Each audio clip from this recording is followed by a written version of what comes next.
What's up, brand builders? Stephen Hurahan here on the Brandmaster Podcast, and in this episode, I'm joined by Mr. Mark Draper, founder and director of Phantom Media, speaker and host of the super successful podcast, We Do Hard Things.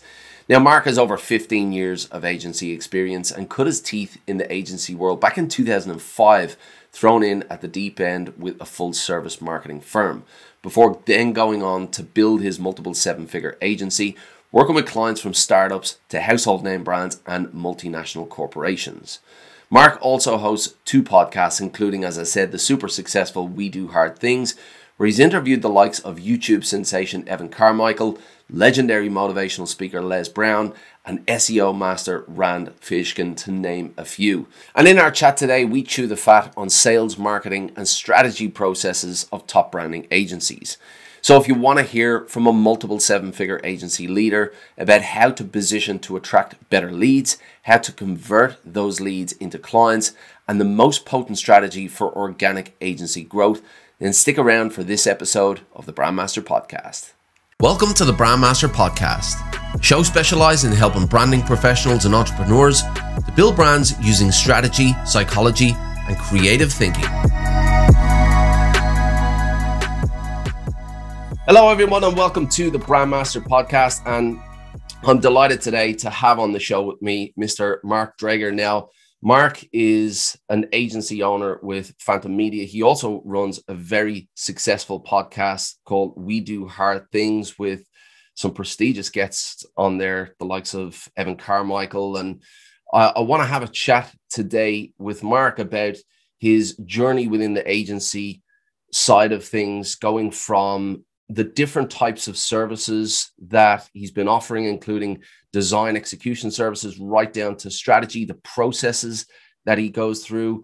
And Mark, I just want to take a second to say thanks for joining us on the show today. I am so excited to be here. I'm going to bring the energy. Let's go. That's it. And, I've been having a look at your podcast and having a look at your story. And that's why I thought, this would be a good chat.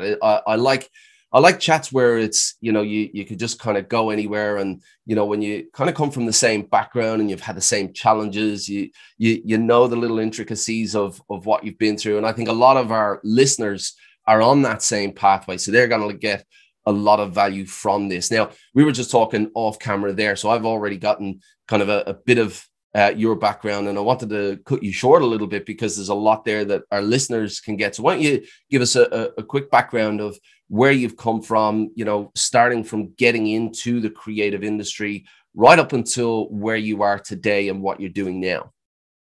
Yeah, for sure. Well, thank you. So a big part of it, I think, like so many of our journeys, is we start off with a tactical skill set.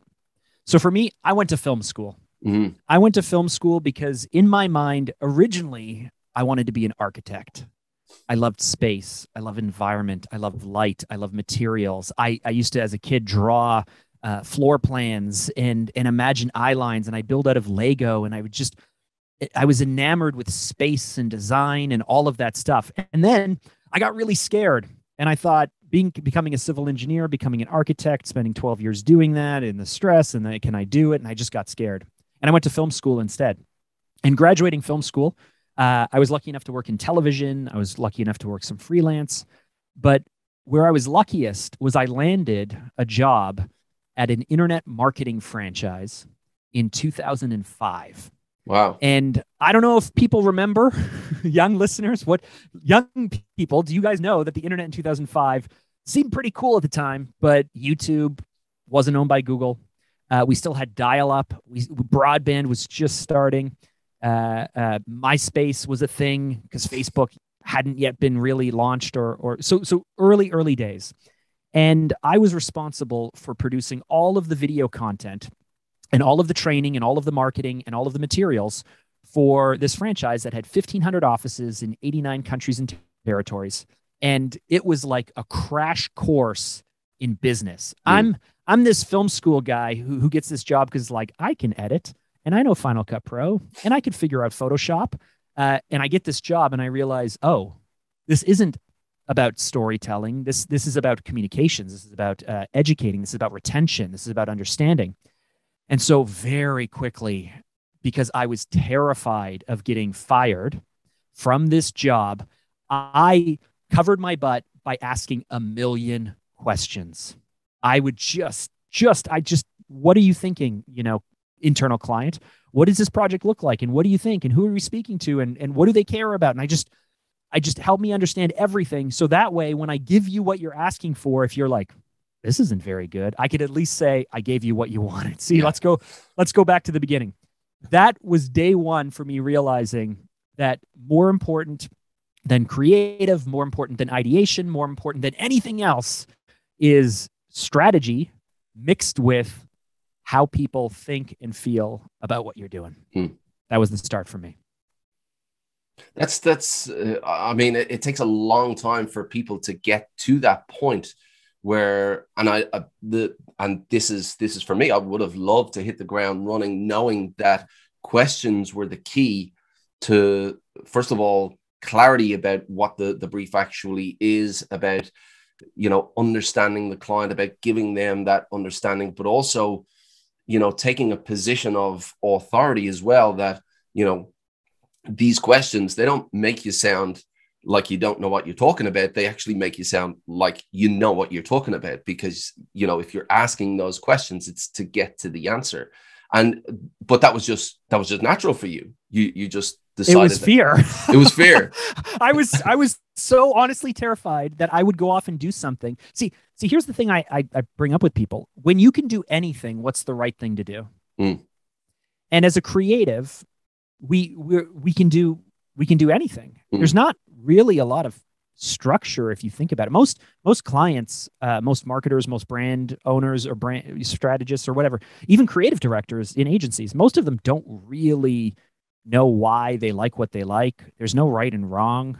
It's all very abstract and it's all very subjective. And that's our world. That's our world. That's what we live with. And that is really the crux of the problems that we come to with clients when they decide that they want to build a brand and they're having the opinions based on taste, what they like, whether it's naming their brand after their dog or their street, or it's picking their brand colors because they like that, that's their personality. And, and this is why there are so many misconceptions and so much misunderstanding about what branding is. And I guess that's really where strategy comes into play. So when it came to, so you're doing all this work, right? And you're creating all this content. At what point did the conversation become about brand as opposed to, I've just asked you a bunch of questions, here are your answers, here's what you're looking for? At what point does brand come into it, and then thinking strategically about making this brand a success? Yeah, great question. So 2005, 2006, I leave that company to start my agency, Phantom Media. I started at the end of 2006, and I bring a lot of the thinking that I was taught. So even already then, we were split testing headlines on landing pages. We were split testing offers. I learned in day one, pre-social media, internet marketing. Yeah. And because I wanted to be an engineer and an architect and stuff, I loved the process. And so I grabbed a bunch of this stuff again out of fear, because I'm going to be super honest with you. People who are non-creatives think that I'm creative. Creatives realize I'm not that creative, right? And so when I went to film school, I looked at all these people who came up with all these brilliant, fresh ideas. And I thought, all I'm doing is just cherry picking bits and pieces of other people's good work. Like I'm a synthesizer. I'm not someone who's going to come up with something brand new. I'm going to take the bits and pieces that I love, mix them together into something new. And to answer your question of when it became brand, I started in 2006. We start focused on video production. Right. So I talked about tactical skill set, right? You could be a designer, you could be in print, you can be in web, you can be in UX, you can be in anything you want, but you start with a tactical skill set. And I think for a certain number of us, strategy isn't something that we even know about, but it's something that becomes a necessity. Because I believe there are certain people who are fine, who are comfortable just owning their craft, and there's nothing wrong with that. But there are other people who go, wait a minute, I want to produce work that works. And I just want to jump in on that, because what you said before, I think a lot of people kind of relate to that. And I certainly relate to that. I wasn't the best creative in the world.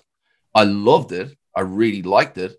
But there were so many others that were better than me. And I think it is that level of creative where, they just want to hone their craft. They do not want to understand, what's behind the scenes or the strategy behind it. And it's really not about function for them. But there are a large chunk of people where they love design. They're passionate about it. They might even be great designers, but they have that other side. They have the left and the right kind of working together. I don't know. I would disagree, just to jump in real quick, because right. I think what it is that once you realize that a lot of decision making is made abstractly based on taste, and that starts to bother you, if you're the type of person who sat around a room and realized that the whole campaign, the whole look, the whole whatever is hanging on this thing that just someone came up with or came out of the blue, or there's nothing to back it. There's no data to back it. There's no insight to back it. There's there's no reason for that thing to be the thing. That's what bothered me enough to get me into strategy and eventually brand strategy. And I think for most people where they realize that it's just not enough to make stuff and hope it works, and I don't say that to disparage people, again, who have a craft, who focus on that one part of the craft. But those of us who get into brand strategy realize that a whole lot of stuff behind the scenes is just kind of being made up along the way. And that makes me uncomfortable charging people. That makes me uncomfortable dedicating my heart and my energy and my team's energy to stuff that doesn't have a better shot of working. Like, I want stuff to work. I want it to be effective. I want it to be efficient. I want to know that when you sit across from me, I say, if you do X, you will get Y. Like, that's what I want. And that is what got me into strategy. Look, I totally agree. And I think there is a level back from those who are just honed in on the craft, who want to bridge the gap to strategy, but don't know how to do it. And really, that is a huge chunk, and it's a huge chunk of people that I speak to on a regular basis. They're closing that gap, and because there's been a blind spot within branding for so long, because marketing has been there for decades, and they've been teaching branding as this subset of marketing for so long, and branding has just been left quietly to grow into this overarching, dominating discipline that governs marketing, that governs business. And it's done that quietly, but the education side of things hasn't kept up with it for professionals, for entrepreneurs. And there is this gap in the middle where, strategy is just this thing. And we've got a lot of people out there believing that, you get a purpose, a vision, a mission, a values statement, and you're good to go. That's your strategy. If you know your why, then everybody will buy, and, because we've all read those books or seen those, Simon Sinek TED Talks. And, these are all important pieces of the puzzle, but they're just small pieces. And there are so many more out there that connect. And because there is no traditional route to that, to kind of bring all that together, there has been this gap. So I totally agree with what you're saying from the point of view that, you're not comfortable that there is nothing hanging, there's nothing behind this, and more specifically, that there's nothing solid behind this. So that really comes back to, well, what exactly is brand strategy, and what makes a successful brand, or what is the foundations for a successful brand? So talk to me a little bit about your processes in terms of how you see strategy, and in terms of how you see those foundations and that process. Yeah, it's interesting you brought up Simon Sinek, because he's mentioned a lot, of course, right? Start with Why. 2007, I think it was a TED Talk, got turned into a book. And I think that's hurt a lot of small businesses, to be honest with you. Entrepreneurs, small businesses, anyone who's not a large corporation, because we have to remember that if you go through that book, all of the examples are mega corporations. Yep. You're dealing with Apple, you're dealing with the US Army, you're dealing with Volkswagen, you're dealing with these large corporations, and they need some purpose. They need some why.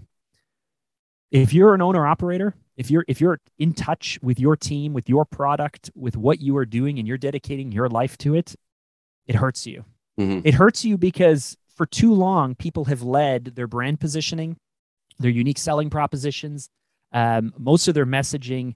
They've led it for the last 5-10 years with their purpose and their why. And that's cool. But if we lack clarity, if we don't understand, if we're not just saying simple language in thus simple words, no one understands what you're talking about. Cool. Let's say that you're a financial planner. I'm a financial planner who works with people between $1 and $10 million who want to help avoid taxes. Great. That is a very simple proposition. It doesn't separate you from anyone else, but it does if every other financial planner is busy saying like, we are holistic, multi-generational, blah, blah, blah, BS crap that no one understands, and they're not going to parse out. So we've had this pendulum swing both ways. My strategy is based on like a no BS. Let's really try to simplify things as much as possible, because along the way, what I've really kind of gotten allergic to are the people who say, I know my voice, I know what I want to say, and I'm going to shout it. And if you don't like it, take a hike. If you do like it, listen up. I don't like that approach. I don't like that. This is me. I'm going to be me, and I'm going to divide, and you're going to jump on board or you're going to hate me. What I'd much rather do is approach this in a human way, which is to say, like, if you are going to a wedding and you're standing in a church and you're there talking to your grandma, you're going to show up looking a certain way, acting a certain way, saying certain things. If you're out at the stag do for this wedding with a bunch of guys, you're probably going to show up a different way, looking a different way, saying different things. You're going to show up to the scenario or to this circumstance in the version of you that you need to show up as. And so this is our process. Our process is one, we need to start with you. So if you're an agency owner, you're working with clients, you have to define who they are. What is their goal? What is their goal? What are their goals or priorities? Most people are fuzzy on that. Get that specific. What is their voice? What are their values? What are their past experiences you can leverage? Are they better than they think they are? Or are they actually worse than they think they are? People fall on one side of the spectrum. How clear are they on their actual USPs? Do they actually understand who they're going after? Not from a general persona kind of way, but can you get specific? So we spend a lot of time understanding who that leader, who that leadership team is, who that company is, and it needs to be defined based on people. Because if fancy people like you and I or other brand strategists come along and actually say, this is who you need to become, and it's not true to them, then 8 months, 10 months, 2 years from now, they've drifted away because you're not there to hold them to task. You're not there to hold them to this artificial version of them. So you need to make sure we understand who they are so we stay true to them. So I want to dig into that a little bit deeper, right? So I talk about the exact same thing, and I talk about what you've just mentioned there is, you talk to your grandma versus you're out on stag do with your best friend. I often talk about that from a point of view of brand authenticity. There's this thing about authenticity, and I come at it from a point of view of, look, there are very few people in your life. Your mom doesn't know aspects of who you are. Do you know what I mean? And the closer you get to, the center point of your life, the most important person in your life, the closer you get to the real you. But when it comes to speaking out there in the market, you dial that back a little bit. You don't give them absolutely everything. There is a balance of giving them and turning up as the right level of you to connect in a way. And that kind of touches on the resonance for me. So I talk about, not resonance, relevance. And when it comes to positioning, relevance and past experiences and what you can bring to the table can often be where you find a true differentiator, or how you can position yourself? How do you go into, or what do you do to kind of peel back those layers to understand how relevant they can be to their particular audience? Well, you don't know yet how relevant they could be to their particular audience, because I think I've seen it said that you take an inside out approach. I think I'm more manipulative than that, which is to ask the question, who do you need to be? Mm-hmm. So you mentioned that I have this podcast, We Do Hard Things. Yep. And I interview people who are business leaders or entrepreneurs, endurance athletes, creatives. I interview some remarkable people. Mm-hmm. And when you start to get into the mindset side of things, so let's put business aside, but you start to get in the mindset. When I speak to a Navy SEAL and I ask them how they were able to accomplish what they were accomplish, it comes through them consciously deciding who they need to become, mm-hmm. and then becoming that person. Yeah. So if you follow this train of logic, we know that on one side, there's the you, there's the true version of you. Now, you said, how do we know how to connect with our audience?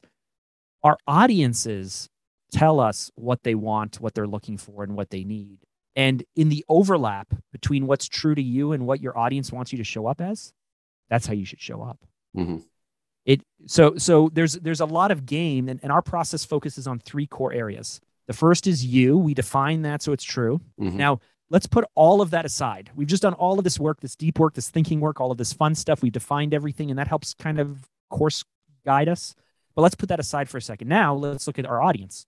And again, not just personas, not just interviewing people. Let's look at data. Let's look at, there's all kinds of amazing tools you can use. Like SparkToro is a great tool that, mm-hmm. I don't know if you're familiar with it, but Rand Fishkin's from Moz, his new company, SparkToro, great for deep diving. There's all of this audience insight that we can pull, that we can grab. And now we understand who our audience is. The third step to that is to do competitive audits. Mm-hmm. Now, not to look at what your competition is doing, but to look at what they're not doing. Mm-hmm.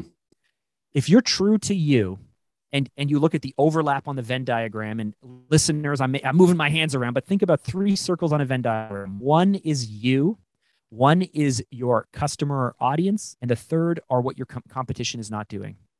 In that overlap, you have a message or an approach that's true to you. You're saying and showing up the way your audience wants you to, and you're doing it in a way that your competition's not. Mm-hmm. Now, I challenge you to tell me that that's not going to make you stand out and be unique. Mm-hmm. That's my approach. Yeah. That's my process. And it was developed not because I found it in a book, and not because, huge companies may leverage it. I honestly don't know. I didn't go to university. I never went to college. I don't have an MBA. Mm-hmm. I have learned this by producing hundreds and thousands of tactical projects and going, oh, that didn't work, and that did work. And we've continually refined the process to it's not going to work for a long period. If we don't come at it understanding who our audience wants or desires, and then we're going to miss the mark 8-10 times out of 10. Mm-hmm. And if we're not looking at the competition, we're not actually standing out. We're not actually differentiating ourselves in a way that's meaningful to anyone else. Mm-hmm. So you have to do those 3 things. So when you sit down with your client, talk to me about your process in terms of bringing them into the fold. Do you do this through a workshop environment? What's the structure that you use? Is it different for every client? Talk to me about that side of things, bringing them in and collaborating with your client. Are you thinking more like, let's dig into some prospecting and business development stuff, or when they actually have become a client? When they actually have become a client, or we can take it back a little bit further then, and talk about, the prospects coming to you and us kind of warming them up and getting them prepped for that offer, because that's my approach as well. Obviously, we have those calls, those discovery calls, and there's they're getting to know you, you're getting to know them, and there's a process there. Talk to me about that first and foremost. Yeah. So when Fanta was at its highest, we were a little over 2 million annual revenue. Okay. Pretty consistently, 24 full-time teams, and we would do somewhere between 300 and 400 projects a year. Some of them very, very large national campaigns with the NBA and doing all kinds of huge creative. Some of them very, very, very tiny training videos or product launch videos or things like that. And the reason I share that is because video, like so many talented or so many skill sets has commoditized. When I started, it was this big giant black hole of confusion. No one can compare apples to apples. No one could compare quotes. Everyone's approach was different. And over the course of, I have to do this 15 years now, it commoditized, right? Yep. Everybody now knows someone who could do video. You could shoot it on a phone. Like some of the stuff we can do today is amazing. But I share all that to say my process all along has always been to spend a tremendous amount of time upfront with prospects. So this strategy process that we developed before we turned into a brand strategy and started charging people for, we would give for free. I would want to know. I would go through a full analysis. I would spend 4, 5, 6 meetings. I would give away 10, 20 hours worth of free consulting. And I would do it for this reason, because in my experience, people who are willing to give you time, this won't work with people with no money. This won't work with people who have no offer or have a lot of time, because they're willing to take all your stuff for free and never 100%. Pay you. I'm talking about the busy entrepreneur, the CEO. I would go into meetings, and again, I come from the kind of a corporate world, but I go into meetings where we would have 9 C-suite people around a table for 4 hours. Do you know how much money that meeting is costing them in salaries? So if they are willing to come back time and time again and answer my questions and get deeper and deeper and become more presumptive in the sales, by the time we got to quote unquote the proposal, it was literally a contract that just that had everything that we've already agreed to. So I love for these types of projects, because I want to charge a pretty healthy amount. I want to give people an amazing experience. And frankly, I don't want to set people up for failure. So I want to pre-qualify people. I want to know upfront if this is going to be a train wreck, if it's going to be a mess, if it's going to turn into a 12-month engagement, if there's no way we can be profitable, if their expectations are too high. So I spend a lot of time asking people questions. What do you, again, like it almost mirrors what do you want to accomplish? And I'm trying to dig deep, and I'm trying to figure out if I can make sense of what they're talking about. And if I can follow their business strategy, because the brand strategy has to follow business strategy. And if I can poke holes, and if it makes sense, and if a few ideas come off the top of my head and I just say, hey, what about this and this and this? And they seem to get excited about it. I want to know that engagement and relationship is there before we ever talk about the logistics. Before I mention that, we have a workshop version that's 1 day, or we have a 2-day boot camp, or if you want to do a full service, it takes 8 weeks. And through those 8 weeks, here's the roadmap, and then it costs X. And like, all of that stuff is just boring. Like that's just, let's get that. We don't even have to talk about that stuff. That doesn't matter, because truly, if you want, and this is what we sell, you sell it, I sell it, we all sell it. All people want is credibility or money. That's all people want. And so I'm trying to figure out, is this person looking to leverage what we offer to increase audience, so that way they can increase audience lists, to increase potential sales, to increase revenue? Or are they looking to direct sale? Or are they looking to get credibility so that way they can bring on an agent, so that way the agent can help them get a book deal, so they can use the book deal for a national tour? So everything is going to come back to, if you invest these dollars, it will give you this much more credibility quickly. Or if you invest these dollars, it will help you sell more things, maybe even once or twice degrees removed, whatever it is. That is the only value prop for a business person when it comes to creative things. So when you've got these C-suite execs in the room, so we're still in the prospecting phase here. Talk to me about, and you don't have to go into detail, talk to me a little bit about that funnel, that top of the funnel, and the process of getting them into that position, and then transitioning into the offer and moving into, they're a client now, let's do this.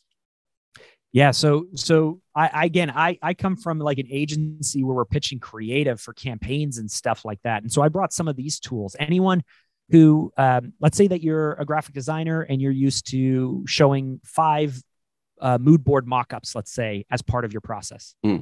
Think about the exciting part that the prospect, that in this meeting, you are showing them some work. You're asking them what they like and what they don't like. You're trying to maybe evaluate a common dialogue, a visual terms, so that way you can get a sense of what they like or want or whatever. But that's engaging. That's fun. So because I come from pitching creative and pitching campaigns and pitching all of this stuff, I pull some of that stuff out of the actual delivery process and bring it forward. Right. Because honestly, we can kind of mock up stuff pretty quick that impresses people because they have such low expectations that just gets them excited. So what we do is we get them talking, because one, we need to find out, do they know what they want? Are they making sense? Are they okay spending the right amount of money? Are they okay giving this the right amount of focus and time?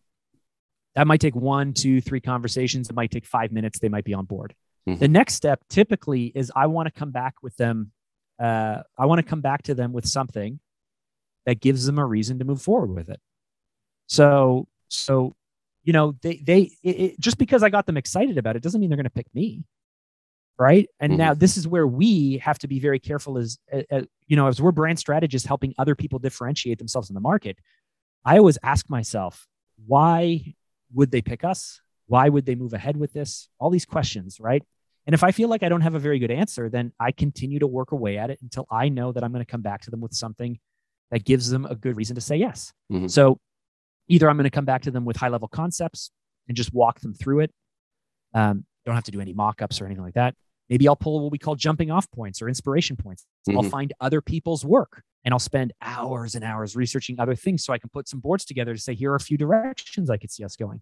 Mm-hmm. Maybe I get them excited about visualizing what this new brand will mean for them. So I talked about credibility or sales. Let's focus on credibility. Imagine you're having so much trouble with recruiting in this market. Imagine 1 year from now, not only do you have a new look, a new feel, a brand that you're actually proud of, that you're not embarrassed about. Imagine it's a year from now and you've not only been able to increase your sales, you've not only been able to impress the pants off of all of your friends because they look at you and go, "Smokes, this is your company?" Mm-hmm. But recruitment is so much easier because you have more credibility. Your social media channels are growing. Like whatever it is, again, tie it back to the things that matter to them. But I spend a lot of time making sure that before I ask anyone to move forward with anything, that it's something that they want to do. Mm. And when you do that, then the rest is like, when do you think you want to get started? So it's quite a hands-on sales process. Of course, within there, you're asking tons of questions, but you're also helping them to visualize that future brand, because that is the sales aspect, because you're tapping into that emotion, you're tapping into that desire. How much weight do you put on the value of that particular process, helping them to vision that successful brand in converting them from a prospect to a client? Well, you don't want to overtalk it. So if you have an A-type personality or an entrepreneur who's like ready to go and they're like, yeah, I'm ready to go, then you just go, great, send you the contract. Yeah. Right. In many cases, don't get in the way of yourself. Yeah. But in many cases, and again, everybody charges different amounts. Let's say if you're comfortable or you built your business off of a $500 logo, it's probably going to be different approach than like Pentagram, who might sell $1 million logo. Mm-hmm. And so we have to understand that like it really depends on who you're targeting, what they're willing to pay for. But I would always rather work with fewer people, be much more involved, build much more trust, and charge many more dollars. That's how I built my business, than focus on volume. And the reason for that is because if I can set up enough credibility in the first few meetings or even the prospect to be able to onboard a new client, this is someone that I want to be able to help.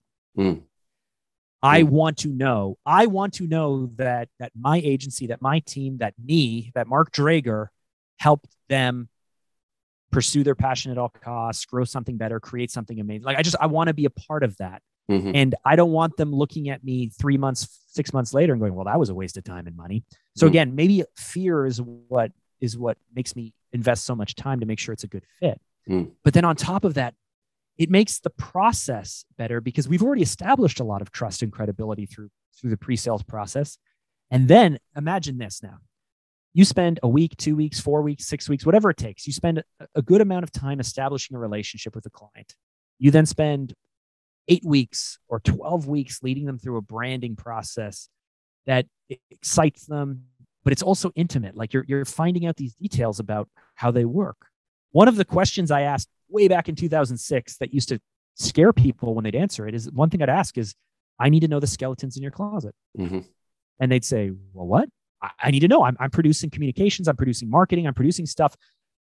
Your audience might be extremely skeptical if they don't trust you because you did whatever. I don't know what you did. Tell me what you did wrong. So at the very least, we can figure out ways to work around the mess up that you had. So we're like asking all these questions. So imagine now we get to the end of the process. We deliver the logo, we deliver the brand identity, we do the guide, the photo guides, all of that stuff. And now it comes time to actually do the tactics. Who do you think they're going to turn to? Mm-hmm. And if you've built up enough credibility, even if you charge 2 or 3 or 5 times more than the average person, why would they go with that cheaper person who can't deliver the very strategy that you put together because they're just not a part of it? Yeah, and so I really like that as well, because it's the whole trust factor. It's, if you offer something and you deliver on that, you earn trust, and they're waiting for your next offer, and that's just a cycle that keeps going. As long as you continue to deliver on what you promise, they will continue to come back for more. And unless if you're set up as a consultancy, we have to be honest that agencies are built off of revenue per head, mm-hmm. right? So like if we're actually getting into the finances of an agency, you have to hit a certain number of billable hours per head to be able to scale the triangle of your agency, which is low cost, lower skill set teams. Production work should help be the profit center that covers the very expensive top of pyramid, which is mm-hmm. the strategists, the creative directors, all of that really expensive work. So unless if you are 100% a consultancy where your fees are covering all of that top of pyramid accounts management and project management and creative and all of those things, you need production as your profit center to be able to cover some of this stuff that you are giving to your client up front. Mm-hmm. And so that's anyway, we're way inside baseball. We went way down there. So let's in terms of going from that that prospect phase into, and I'm sure a lot of our listeners probably had the question pop up there. You spoke before about agencies selling logos for $500 versus agencies, and your agency being one of those, wanting a much bigger slice of the pie in terms of revenue per client, but then fewer clients. How did you position yourself into that world, and what do you do at the top of the funnel to kind of put yourself out there and bring in those types of clients to your prospecting phase? Well, we've shifted things up over the last few years. So back, what turned us into $1 million company 10, 12 years ago was SEO and pay-per-click. Mm-hmm. Like we had a really strong, we outranked Wikipedia on some keywords for SEO.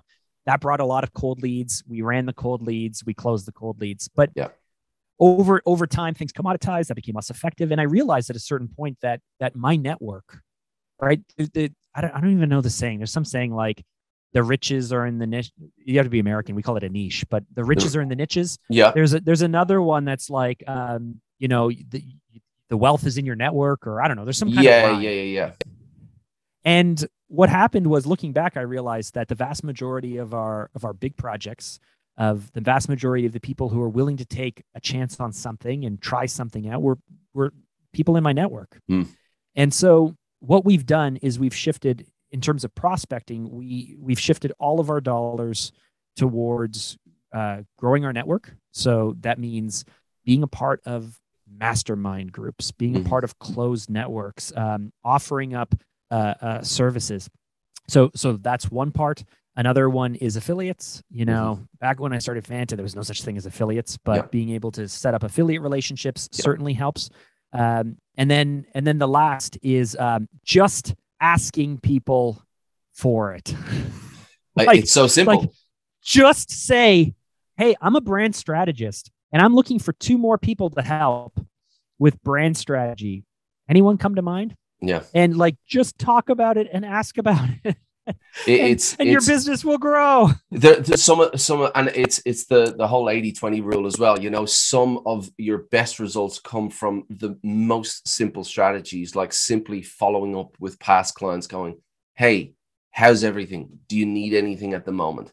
Just once every couple of months, just staying top of mind, because as you said, if you've earned that trust and you've followed that process, and you know you've built up that relationship, then just staying there, you know, they might think of something when they're in the car, but if they don't hear from you, they might not put the two together. But then they hear from you and they thought of something in the car. Oh yeah, actually there is something, and you know, projects come from that. So you know, I totally agree, and just asking, sometimes just putting it out there, you know, so much business can come from that. And when you compare that to the hard yards that you have to put in with cold outreach and that kind of communication, it just makes sense to just ask who you already know. 100%. So what do you think? What do you think of the process I walked through? Poke some holes in it. No. I you know, SEO and pay-per-click. I mean, a lot of our listeners, you know, possibly might not have gone down that road. And SEO is certainly more difficult now than it used to be. And pay-per-click is so much more difficult now than it used to be.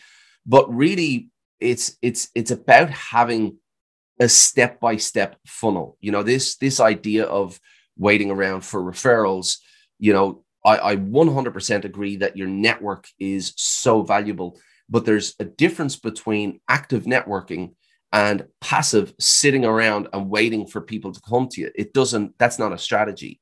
You know, if you take the time, and what you've obviously done is you've taken your focus away from the likes of SEO and pay-per-click, and you've put it into these networking events, these masterminds. That's active networking. That is actively going out there and looking for that type of relationship. And, you know, there is a massive difference between the two. But no matter what your approach is at the top of the funnel and getting out there in front of new people for the first time, you have to have that process in place to guide them along to the bottom of your funnel, so that, you know, you earn trust at every single point. You take them along, you give them more, you ask them more questions. And then by the time they get to the bottom of that funnel, it's nearly a no-brainer. You've already earned so much trust. Now, of course, within there, you still have to have a filter process to understand the types of clients that you're working with. Because if you have this long, drawn out funnel where you're giving your time away and you're giving everything away for free, and you get to the bottom of the funnel and you go, yeah, so you know, we started around about $50,000. Whoa, you know, our budget's 5,000.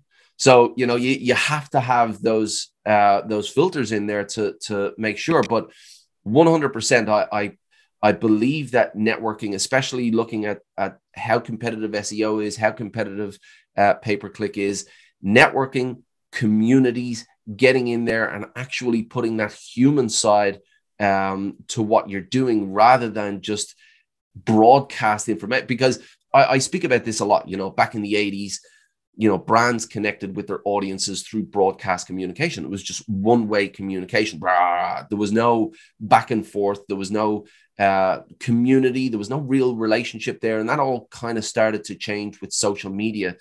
And now that is starting to change again, because, you know, it's so easy to get in front of people, but getting their attention is something completely different. And, you know, we've all heard the authenticity side of things, but, you know, there is, you know, a lot of weight in that. You remove the authenticity word, and it's just about building relationships with people.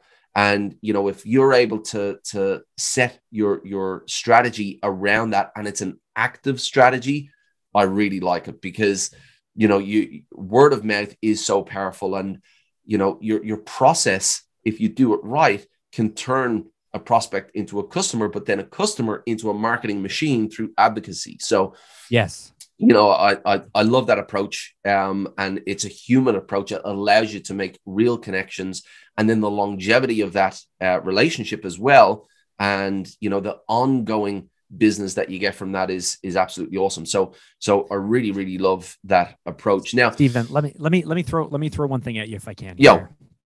And this is something I noticed about 5 years ago, and I don't hear anyone talking about it, but I wish someone had told it to me earlier. So maybe your audience will really value this. Mm. So people build companies in a way, small business, big business, it doesn't matter. They build companies in a way that comes naturally to them. So if you are, imagine this, if you are a salesperson, you're really good at sales, right? Like you go up to people, you talk to them, you ask them, you hit the phones, you call, you follow up with people. You're just really good at selling people and stuff, and you close sales. You can build a company based on sales. Direct response, we can call it, like, but 100%. It's sales. 100%. I've also sat in rooms where people said, I built my entire business without spending a single dollar on advertising. I never spent a single dollar on salespeople. You know, I've spoken to other people who are like, I built my whole thing off social media. You don't have to spend money. Great. So there's community, right? There's repeat business, there's community. There's lots of people who are so good at social media and so good at the algorithm and being organic. They never need to spend any time on sales. And then there are people who've built their company through advertising or marketing because they want the inbound lead. Yep. They're not salespeople who are going to go out there.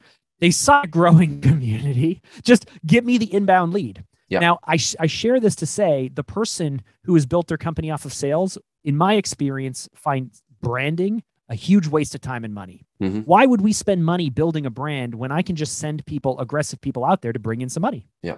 People who've built community, branding can help them, but they feel their way through everything and they're so people focused that it's just like, And so I say this to say, if you can find a sales client or sales organization who has bought into the power of advertising, marketing, and brand, they can unlock amazing things. Yeah.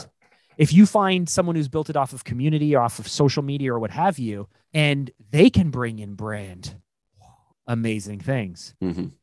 If they're not on board with it, they will think it's a waste of time and money. Yep.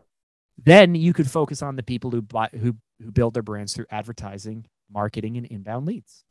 Because most companies fall into that category. Yep. And if you understand this, and if you know this, and if you understand what your clients value most, you can also tailor your approach to either just finding the people who are most likely to pay for your services, or you can shift your approach, because if it's that salesperson, you better spend a lot of time reminding them throughout the entire process how this will pay off, because they will think it's a waste of time, it's a waste of money, they don't really need it. What do you think of that? Yeah, absolutely. And, you know, I really feel that so many of us, you know, we get caught in our heads about where the success is going to come from. You know, we overcomplicate things, and look, it's normal.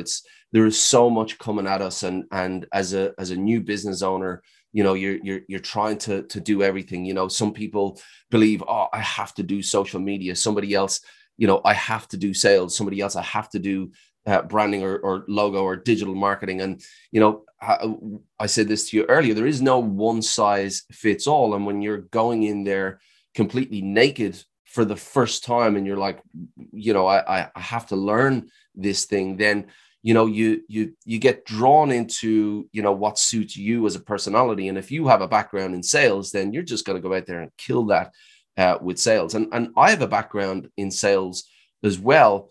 And, you know, part of what, you know, I loved to do was get on the phone with clients. But, you know, the sales side of things, from the way I was approaching it versus what I was selling before, it didn't work with clients. So I had to feel my way through that process and to change that into more of a conversational process. But I think, you know, no matter where your personality lies, you really have to kind of step back and look at the long game. And the long game is not about sales, because, you know, if you're good at sales, then, you know, the back end of that is going to suffer, because, you know, it's all about that transaction.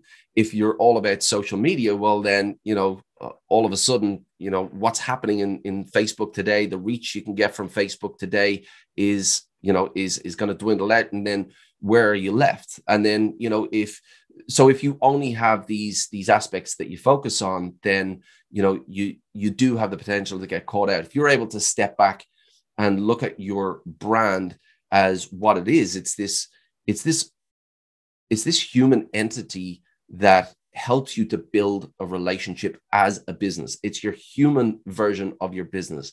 And you need to think about the long game of that. And, you know, I speak about this as well because, someone has asked me before, what's the ROI of branding? How do you define the ROI of branding? And I think, imagine this, like I'll use your term. Imagine this, you walk into an office where you start this new position, and, you're doing a job, and, for the first 6 months, you go around and you ask people for favors. Can you do this for me? Can you do that for me? Can you do this for me? Can you help me here? Can you help me there? And then on the other end of the spectrum, instead of doing that, you go into the office and you ask people how they are. Can I help you? Can I do this for you? Can I do that for you? Now, these are two very different approaches. One we can look at as maybe direct response marketing or advertising, where we're doing this thing all the time. The other side we could look at as branding, because we're out there, we're building relationships. Now, when somebody asks you, well, what's the ROI of branding? It's very hard to quantify, but I can guarantee you that if at the end of 6 months in that business, these two different people were to turn around and ask somebody to do them a favor, or ask somebody to start some kind of partnership with them, it would be the person who went in and asked everybody how they were, how their day was. What can I do for you? Because that, at the end of the day, is branding. It's about building those relationships, and it's about looking at your brand as the human entity to represent your business. So that's my kind of, 10,000 foot philosophy. So it doesn't really matter what your tactics are, as long as you have that long-term gain.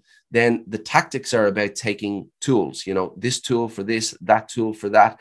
And it's about figuring out what works for you based on who your audience is, where they congregate, what they're into, what kind of messaging they're open to. And, there is no one size fits all. You can use frameworks, and I certainly teach frameworks, talk about frameworks, but every business is different. Every brand is different. It's about having that overarching philosophy and knowing when tactics are the right thing, and knowing when, building brand is the right thing, and communicating your brand is the right thing. So I love that so much. So yeah, so that's and look, you yourself, I can, you can tell when you're speaking with somebody who could just talk about this stuff all day, and I could certainly talk about this stuff all day, sitting there at a bar having a drink. But before we and I like to ask all my guests this, because I'm talking to people who have been there, done that, who have, who have this leveraged position. And it's easy for the listeners to think, well, it's okay for you to say this, you're up here. So if you had to strip away all of that, if you had to take away all of what you've done up until this point, you can keep your experience, you can keep what's up here, but you take away everything. Let's say you had to skip town, you don't know, you don't want people to know who you are. And you even have to change your name, and you have to, I'm not suggesting that you've done anything too bad here, but let's say you had to skip town and you had to start from the bottom. What would be the first three things that you would do to build up a successful agency? So this is such an interesting question, because we're essentially doing that. I mentioned before COVID, multi-million-dollar company, 24 full-time staff. There are 3 of us in the agency right now. Wow. Our revenues have completely dropped. We've let go of clients. We've had to restructure teams. We've had to do a lot of hard, difficult work. I had to give like multiple 6 figures back to a client because they had prepaid for a program we were not going to deliver on. We've had to do a lot of hard work. Ouch. So when I answer this question, I'm living this right now. Okay. And it's scary, and it's difficult, and it's challenging, and it's hard. But here's what I know. When I said I believe that you have to answer, who do you need to be? That is the thing that I start with. That's the thing that I'm doing today. That's the thing I do right now. This morning when I woke up, I was asking myself that question, Mark, who do you need to be? And if you have a vision of a goal, I want to run, when I started my agency, I wanted $1 million agency. I don't know why. I thought somehow having $1 million revenue per year meant that I made a successful business. Mm-hmm. And we got there in 4 years. And then we spent the next 5 years at $1 million revenue. I had to reshift my thinking before we could hit 1.8, before we could hit 2, before we could continue to move past that. And so I would ask myself, listener, I would ask yourself, who do you need to be? Mm-hmm. Who do you need to be? And then once you have a picture of who you need to be, it can be Brian, the guy who owns this cool agency. It doesn't matter if it's real or not. It's like, I need to be more like Brian. Mm-hmm. What is Brian doing? What's Brian's risk profile? What is he giving away? What is he trying? Because I know more than anything, it's you have to talk to a lot of people, because going out there and here's what we're doing right now. We're talking to a lot of people. We're not focusing on PPC or SEO. We're not focusing on whether our website is perfect or whether we have a great landing page or whether we have a perfect sales pitch or any of those things. We're talking to a lot of people and refining our message constantly, time after time after time, conversation after conversation, trying to make sure that we have market fit and that people like it. Second, we need to build a portfolio so we have social proof, right? We need a portfolio. I have a portfolio that's 15 years old that has some pretty cool stuff in it. But when I looked through my portfolio at our new niche, at our new customers, at the people we really want to help, I suddenly realized, the fact that I did a national spot with an airline for a few years, how is that relevant, right? So you have to have a portfolio, which means whether it's bartered, whether it's free, whether it's discounted, I don't really care. You need proof that you know what you're talking about and you're good. Go out and get that, get those quotes, get those testimonials, get those social proof, and then leverage the good work. That's the thing I never really did.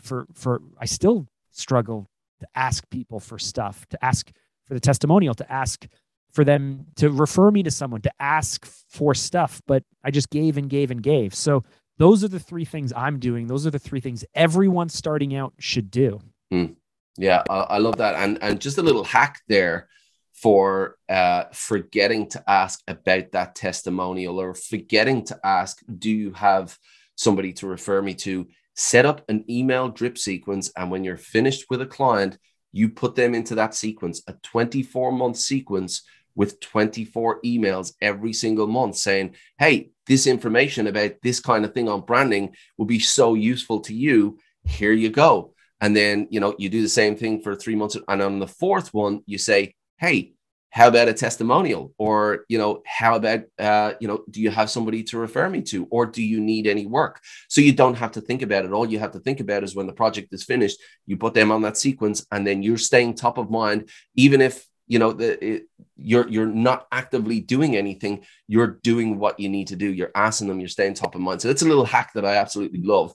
But no, it's awesome. I mean, making sure that your work is relevant, so that, and it's really important that you've niched properly here, that you're speaking to the right people, and that you're relevant. And that's something that you've said quite a few times that I talk about a lot, is relevance. Because at the end of the day, if you're able to say to a business, we're speaking with breweries, or we're speaking with wineries, or we're speaking with a very, very specific type of business, and you're speaking their language and you understand their challenges, it's so much more relevant than hearing we're this for small business, and small business this and small business that. So that relevance is absolutely key.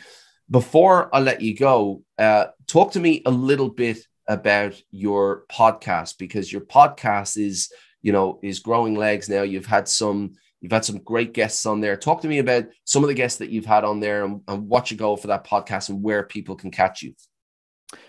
For sure. Thank you. Yeah. So the podcast is called We Do Hard Things. The best place to go is to YouTube, because we're actually video first. We're actually a YouTube show that happens to put it out on the podcast network. So if you like to listen, you certainly can. But we've been able to have, remarkable guests. We had Les Brown, one of the classic motivational speakers, on, and I'm really good friends with Evan Carmichael, so he's been on 3 times, and we've had, again, business leaders like Rand from Moz, and Navy SEALs, and endurance athletes, and Zach Bitter, who held the world record for the fastest 100-mile race, and We just had all kinds of people, because ultimately what I realized looking back, and we talked about start with why, more than anything in my agency, with my clients, with the podcast, with everything I've done, I've realized that I am a dreamer. Mm. And for us who are dreamers, they kind of go two ways. We spend all our life dreaming and never getting around to the doing. And then you feel kind of like a liar or a loser, because you spend all your time telling people all these things you're going to do and you have high hopes for everything. But then if you fall short of them, you feel just like you're full of talk. Yeah. And so for those of us who are dreamers, for those of us who have big visions or big plans or high hopes, we need to be able to do it. We need to be able to take steps towards it. And that only comes from facing the hard and scary and difficult things in your life. So my purpose more than anything else is to prove to people, like we use the podcast as a proof point to try and convince people that it is always worth pursuing your passion at all costs. Mm-hmm. If you want a happy life, if you want an extraordinary life, if you want great relationships, if you want to be an amazing parent or business partner or make $10 million, it doesn't really matter. Whatever your goal is, when you're looking back on your life and you go like, wow, that was extraordinary, it will have come from you putting yourself first. I know it's selfish, right, in this world, but pursuing your passions at all costs. Mm-hmm. That is my mission. That's what we do with the podcast. And so if you're a creative, if you're ambitious, if you like to hear stories from people who've done some badass things and we really dig into it, then check it out on YouTube. It's called We Do Hard Things. Beautiful. Mark, it's been an absolute pleasure. It's been great chatting to you, chewing the fat with you. I'm sure we'll do it at some stage in the future, but thanks again for taking the time to join us. And as I said, let's chat again soon. Thank you. We really hope you enjoyed today's episode. Thanks so much for listening. If you want to learn more brand strategy techniques to level up your skills, make sure you check out brandmasteracademy.com. There's plenty of free resources and premium content for you to download and get you going. If you'd like to join our Facebook group full of like-minded brand strategists all learning from each other, then find us by searching for the Brand Strategy Community, where you can find exclusive content for members as well. If you enjoyed this content, please be sure to give us an honest review on iTunes, Stitcher, or wherever you listened, and make sure you tune in for the next episode of the Brandmaster Podcast.